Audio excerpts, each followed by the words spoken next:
This is the new MacBook Air. It's prettier, snappier, and cheaper, making the world's most popular laptop even better. And I can't hold back my excitement. Hi, I'm MICHAELJOSH, your gadget matchmaker, and over the last decade, I've made it my job to show people around the world that tech can be easy, fun, and exciting. On this channel, I give you special access to the products I review, the events I attend, and all the interesting people I get to meet along the way. So, if you're shopping for a new Mac, give this channel a like and subscribe, and I'll help you find the right one to match your needs. This is our 2025 M4 powered MacBook Air review.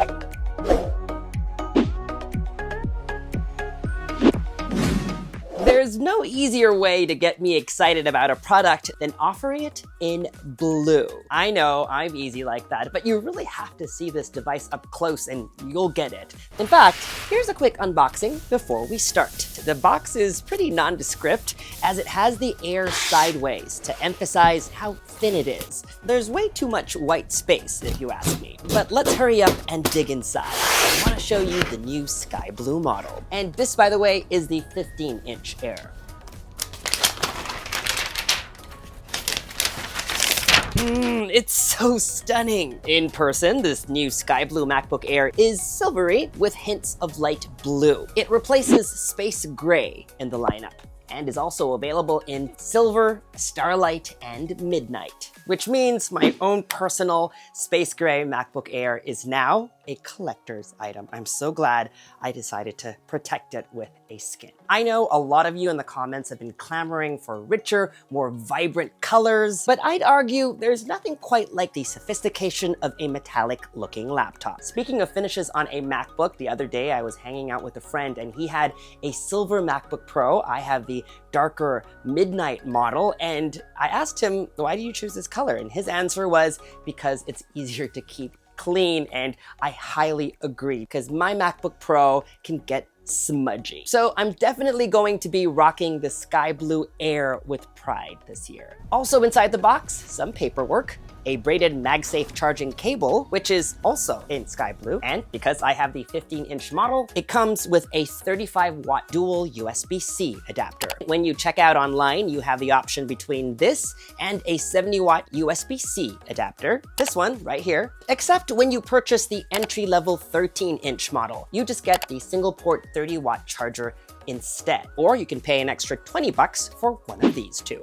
Speaking of chargers, while the idea of a 2-port 35-watt charger is great and all, if you really want to fast charge your MacBook Air and your, say, iPhone 16 Pro Max at the same time, you'll want a charger that can fast charge both of them to their max capacity at the same time. And that's where this video's sponsor, CUKTECH, comes in. They're actually a fully owned subsidiary of Xiaomi, but the company is named after engineer Slobodan Chuk's efficient and flexible circuit design. And the CUKTECH 15 Ultra Power Bank and the CUKTECH 10 GAN charger are exactly that, efficient and flexible. Let's talk about this power bank first. It has 20,000 milliamp hours of power and can simultaneously fast charge 3 devices on the go, up to a maximum of 210 watts charging power. It's got intelligent distribution, so it makes sure that my iPhone 16 Pro, which charges up to 30 watts, and my 16-inch MacBook Pro, which charges at 140 watts, get the max amount needed to fast charge, taking the guesswork out of power distribution. Top-ups are super fast too. If you have 2 power bricks, you can plug both in for up to 165 watts of input, unleashing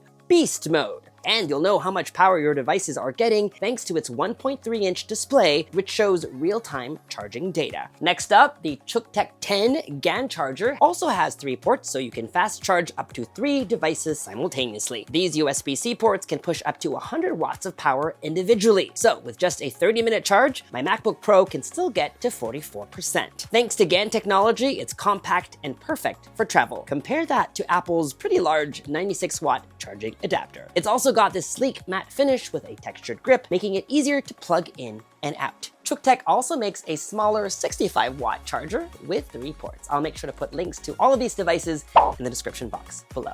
Now, back to our video.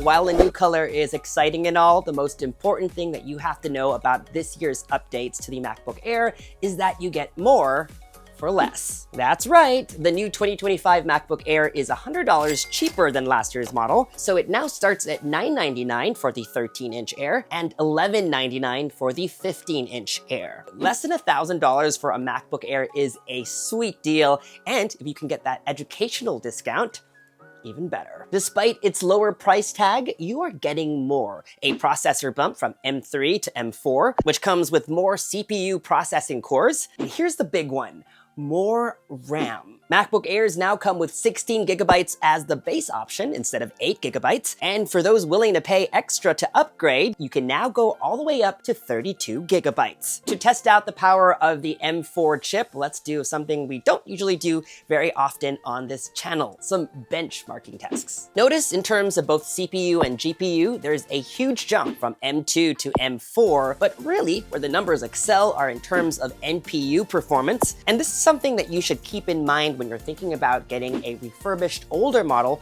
versus the newer ones. Apple Intelligence as it is today is only just the beginning, but as more apps start to rely on a powerful NPU, you're going to care about the NPU as much as you care about a CPU and a GPU. Make sense? And so the numbers look great on paper, but what does this mean in day-to-day? Apple Silicon has really ushered in a revolution when it comes to how powerful computers can get, and it's something that you can feel even more on a notebook computer because all these efficiencies mean better battery life. Apple is promising 15 hours of web browsing and 18 hours of video playback, which I can confirm is pretty accurate. My 15-inch MacBook Air lasted about 18 hours of video streaming last night. It also means that your MacBook Air can boot apps faster, can handle tons of apps at the same time, and can power its way through all sorts of tasks, from basic word processing, maybe a presentation, to video editing and 3D rendering, to gaming. If you haven't looked into Macs in a few years, you might find this bit surprising. But in the last few years, the Mac has actually become a really solid gaming device. It's even got support for hardware-accelerated ray tracing. Games render fast, can sustain high frame rates, and graphics are just gorgeous. There's also now a catalog of AAA games that are now natively available for Apple Silicon. And let's not forget about AI. While Apple Intelligence continues to roll out, and I'll show you some examples in a bit, it's also important to consider that other apps actually require some of that neural processing power already. For example, one of my favorite photo editing apps on the Mac is Pixelmator Pro. Maybe even more than Photoshop or Lightroom because it makes it as easy to edit a photo on a Mac as it is on, say, an iPhone or an iPad. One tool is called Super Resolution. Instead of using a recent photo that has millions of pixels, here's a photo from a trip to Europe I took way back than I am willing to admit. In 2025, the original size of this image is laughable, so I want to give it an update. With Super Resolution, Pixelmator Pro uses AI to enhance the photo and make it worthy of Instagram, or maybe even a print if I wanted. Another tool is perfect for making YouTube thumbnails. Back in the day, we'd use Photoshop to manually cut out a subject from a photo, and that could take you anywhere between 2 to 5 minutes. Now, with AI masking, with just a press of a button, I can cut myself out of an image for an easy thumbnail in just seconds. Because of how fast all of these tools take to work, it might look like an easy task, but a lot of that processing power is done behind the scenes, and a lot of it is thanks to that 16-core neural engine on M4.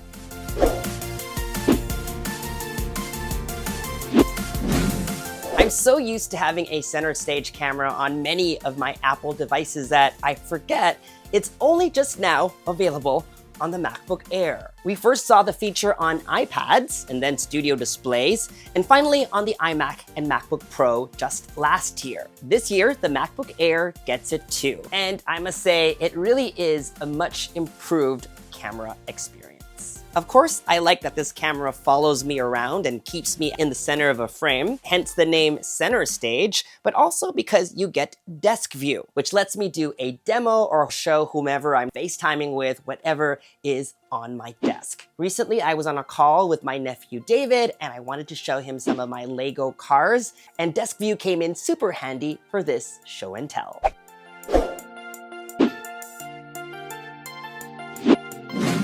As a lifelong MacBook user who's always on a road, I really never thought about getting an external monitor until the pandemic. Now, I love computing this way. I have an iMac in my kitchen and a Mac Studio with 2 studio displays in my office. But privileged tech reviewer life aside, I think if you already own a Mac laptop, then the next best purchase is an external monitor or 2. That way you can park it and have more screen real estate to work with when you're at home. For years, you had to close the MacBook Air in order for it to work with an external monitor, which was a bit annoying because then you needed a separate keyboard and mouse. Over the years, MacBook Airs have gone from supporting 1 display to 2 displays. This year, the good news is you can not only connect up to 2 6K displays, you can also keep your MacBook Air open. Basically, you get 3 displays, 4 if you have an iPad nearby. That means you can also use your MacBook Air's built-in keyboard and trackpad. That's all thanks to the M4 chip. So if your work from home setup already involves 2 external displays,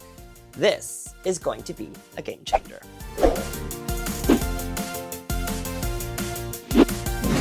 Ever since Apple released the 15-inch MacBook Air a few years ago, I've always been on the fence, maybe even a bit resistant to it. The Air, after all, since its debut in a manila envelope, has always been that thin and light Mac laptop. But I gave it a try, and I'm not gonna lie, I eventually switched back to a 13-inch Air because I travel a lot, and the reality is a laptop is something that I'm always going to carry with me. It's always gonna go in my backpack or my travel bag. But something switched for me, and I think it's when Mac OS Sequoia introduced window snapping, making it easy to organize open windows. You just click and drag one window to a side and it takes up half the screen, and then you can do that for the other side for a split screen view, or you can drag to one corner and then get 3 windows. I don't know about you, but multitasking is the only way I work. So having that much more screen real estate is definitely a win for productivity. And this 15.3-inch liquid retina display is so good.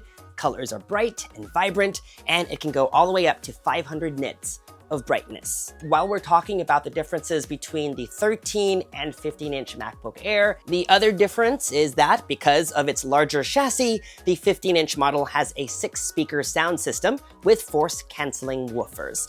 The 13-inch model only has 4 speakers and doesn't have the woofers. I don't have the new 13-inch MacBook Air with me, but here's what rocking to some beats sounds like on the new 15-inch MacBook Air.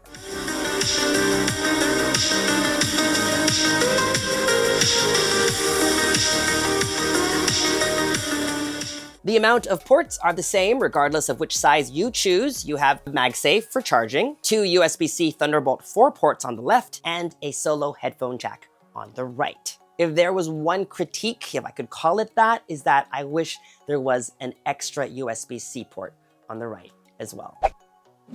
So, is the new 2025 M4 MacBook Air your gadget match? If you're in the market for a new Mac laptop, I highly recommend the MacBook Air. It's the laptop that I would recommend to most people because there really is no laptop quite like it. It balances power, portability, and price quite nicely. Skip the Pro models unless you need some heavy lifting, like if you edit videos for a living. But as you saw in this video, the M4-powered MacBook Air can handle video editing and even 3D rendering tasks, so it's no slouch also. More importantly, it's well suited for the AI features that will continue to roll out over the next few years. I've always loved the MacBook Air, and this year, it's really quite near perfect. It comes with a GadgetMatch seal of approval and is one of our best of 2025. If you're undecided about the 13 and 15-inch models, my advice is to go to a store